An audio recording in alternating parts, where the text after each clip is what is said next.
Kasultanan Cirebon kuwi meh mirip Kasultanan Demak. Umure padha tuane lan padha-padha Kasultanan Islam. Kaya kakak beradik, Demak dhisik terus Cirebon. Demak nguasani Jawa sisih tengah mengetan lan Cirebon nguasani Jawa sisih kulon. Demak akhirnya bubar ganti dadi Kesultanan Pajang, Mataram, banjur pecah maneh dadi Surakarta, Mangkunegaran, Ngayogyakarta lan Pakualaman. Dene Cirebon nganti saiki jeneng kasultanane isih tetep Cirebon. Senajan uga wis pecah dadi patang kraton. Saka kutha Cirebon iki Islam wiwit mlebu ing tanah Pasundan. Asal usule Cirebon iki maune mung dusun cilik sing dibangun dening Ki Gedheng Tapa. Merga dinggoni wong-wong saka macem-macem kelompok, suku, agama lan adat sing beda. Mula dusun iki dikenal kanthi jeneng Caruban, sing artine campuran. Masyarakat ing Dukuh Caruban kuwi duwe keterampilan ing produksi terasi sing bahane saka urang. Ing basa Sunda, ci tegese banyu lan rebon kuwi tegese urang.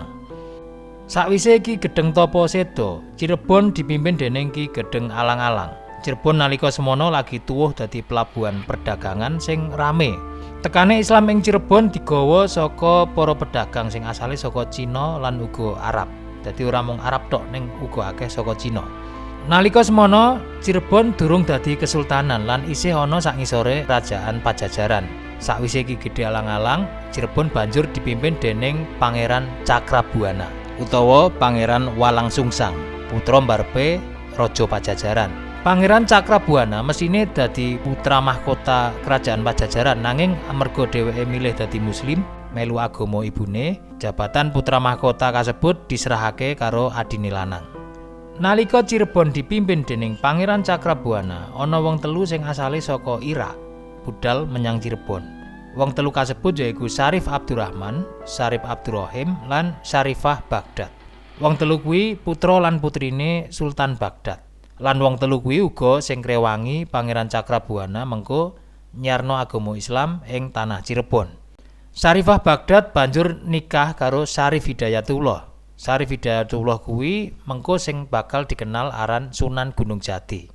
Syarif Hidayatullah yaiku putune Prabu Siliwangi saka garis ibu lan zuriyah Rasulullah saka garis bapak. Ayahanda Sunan Gunung Jati bernama Syarif Abdullah. Ini ayahanda dari Sunan Gunung Jati. Sunan Gunung Jati ayahanda Syarif Abdullah ini menikah dengan putri dari Pajajaran dari Sunda Jawa Barat yang bernama Nyimas Rara Santang atau Syarifah Mudain. Syarifah itu adalah gelar dari kebangsaan Arab. Nalika Cirebon lagi proses ngembangake agama Islam kanthi gedhe, ing sisih wetan ana transisi politik sing gedhen. Majapahit runtuh lan diterusake karo kekuatan anyar sing diarani Kesultanan Demak. Sakwise Majapahit wis bubar, iki ndadekno Pajajaran dadi siji-sijine kerajaan Hindu sing ana ing Pulo Jawa. Lan Cirebon kuwi ana ing antarane kekuatan anyar Demak lan kekuatan lawas Pajajaran. Demak sing nalika semono dadi pusat penyebaran agama Islam ing Jawa Tengah lan Wetan, kolaborasi karo Cirebon sing dadi pusat penyebaran agama Islam ing Jawa sisih kulon. Senajan Islam wis ngalami perkembangan sing cepet ning Jawa Barat, nanging Cirebon nalika semono isih dikuasai Pajajaran.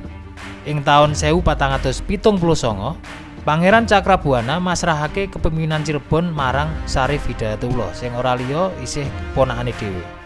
Sawijining keputusan penting digawe dening Syarif Hidayatullah. Ing taun 1482 panjenengane mandeg ngirim pajek menyang Pajajaran. Mestine iki gawe Raja Pajajaran Sri Baduga Maharaja nesu. Ning kuwi iso diatasi dening Syarif Hidayatullah. Pasukan sing dikirim Pajajaran malah dislapno kabeh. Alon-alon Cirebon akhirnya diakoni dadi kerajaan sing berdaulat. Lan sakwise mberesi masalah ekonomi, Syarif Hidayatullah akhirnya milih fokus ning kegiatan dakwah lan dadi anggota Dewan Wali Songo sing luwih dikenal aran Sunan Gunung Jati.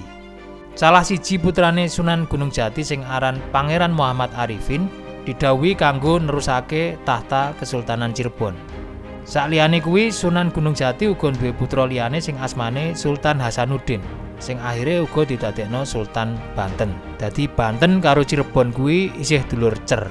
Pangeran Muhammad Arifin sing dikader dadi penerus Sunan Gunung Jati ing Cirebon, akhirnya malah seda ing Demak.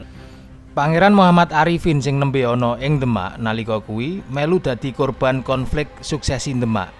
Saliyane kuwi Sultan Hadirin garwane Ratu Kalinyamat Jepara uga melu seda ing konflik internal kuwi. Sakwise Pangeran Muhammad Arifin seda ing Demak, Sultan Cirebon banjur diganteni dening Pangeran Sedang Kamuning. Nanging Pangeran Sedang Kamuning seda sadurunge pelantikan lan kepala pamerintahan diserahno marang Fatahillah. Sakwise kuwi pemerintahan banjur dilanjutno dening Panembahan Ratu kaping pisanan utawa Pangeran Mas Zainul Arifin. Ing jaman Pangeran Mas Zainul Arifin iki Cirebon ngalami puncak kejayaan. Waktu kuwi ing Jawa Tengah Demak wis bubar lan ganti dadi kerajaan Pajang sing dipimpin dening Sultan Hadiwijaya utawa Joko Tingkir. Pangeran Mas Zainul Arifin nikah karo putrine Sultan Hadiwijaya. Sultan Cirebon iki mantune Sultan Pajang. Mula hubungan antara Pajang lan Cirebon akhirnya dadi tambah kuat. Ing taun 1649, Panembahan Ratu kaping pisanan utawa Pangeran Mas Zainul Arifin iki tilar donya. Lan kepemimpinan Cirebon diterusake karo Panembahan Ratu nomor 2 utawa Pangeran Girilaya.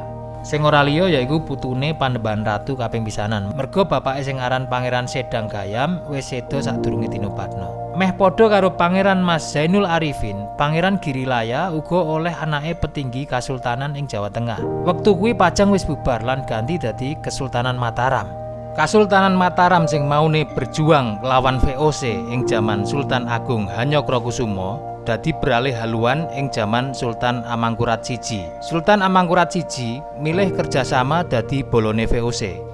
Pangeran Girilaya sing sejatine ora cocok karo arah politik Sultan Amangkurat I kepeksa manut merga kuwi maratuwane dhewe. Lan uga ngelengi pesene Suwargi Sunan Kalijaga supaya Cirebon dikon rukun karo Mataram. Ing taun 1622 Pangeran Girilaya lunga nyambangi Mataram nalika Mataram dipimpin dening Sultan Amangkurat I. Sing uga ora liya yaiku maratuwane. Sayange nalika tekan Mataram Pangeran Girilaya gerah lan gerah kuwi sing nyebabno Pangeran Girilaya seda ing Mataram. Ana uga sing riwayatno yen Pangeran Girilaya iki seda diracun. Jasad Pangeran Girilaya iki banjur disarekno ing pesarean Girilaya. Gelar Pangeran Girilaya utawa Girilaya iki asale saka kene, asale saka Mataram. Mula ngerti babagan iki Sultan Ageng Tirtayasa, Sultan Banten sing isih dianggep sesepuh Cirebon, nunjuk Pangeran Wangsakerta dadi wali sultan.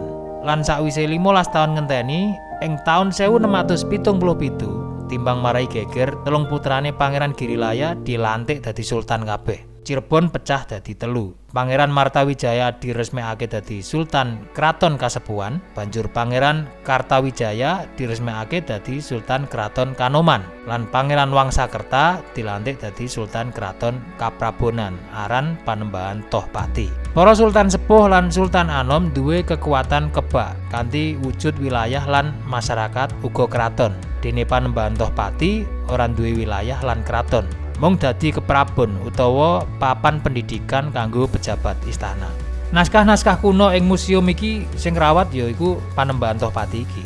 Mlebu ing abad kaping 18, kahanan politik ing Jawa ngalami pangowan drastis yaiku ilange kedaulatan ing Mataram, Banten lan uga Cirebon. Ing taun 1807 nalika Kraton Kanoman dipimpin karo Sultan Anom sing nomor 4, ana perpecahan maneh.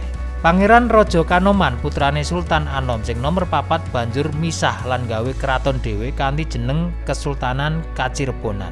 Walanda nalika kuwi ndukung pemisahan kasebut kanthi ngetokake SK sing negesake pengangkatan Sultan Kacirebonan ing taun 1808.